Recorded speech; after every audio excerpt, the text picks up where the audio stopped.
For today's video, so umuwi na pala tayo ngayon. Nag-out na tayo galing sa trabaho. So yun, naglalakad na tayo ngayon dyan, papuntang pauwi. So dito na tayo, malapit na. Malapit lang naman trabaho ko papunta sa bahay, kaya naglalakad lang ako. So yun na yung ano natin dyan, lakad. Medyo hapon na rin yan, mga 4 PM. Kaya medyo makulimlim, baka ulan na naman to mamaya. So naglalakad tayo dito banda na area na to. Malapit na rin tayo sa bahay, kaya ayun. So walang masyadong maingay kasi nag-ano rin ako dyan, tinggalan ko lang boses.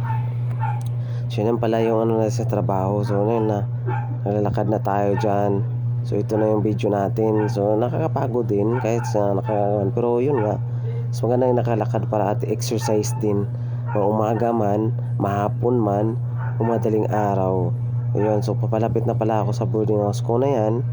At saka yun, trabaho tayo para sa ekonomiya. Mahirap na kung wala tayong trabaho, anong kakainin natin?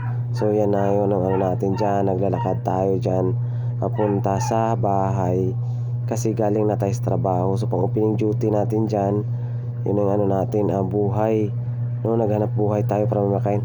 At bumili pala ako ng tubig kasi wala pala tayong mainumin. So dito na ako sa bahay. Pasensya na, medyo kalat dahil nga so naghubad muna ako kasi nga ang pawis, nakalakad. So dito na tayo kasi maya magsaing na rin ako dyan para magluto ng hapunan. So yun lang pala yun, medyo maliit lang yung kwarto kasi medyo makalat pa. Pagpasensyahan na rin din dyan. Yun ang talaga makayas paglilinis. May makalat pa na mga damit dyan. So yun na. So pusing-pusing style muna tayo. So hanggang dito na lang. Salamat.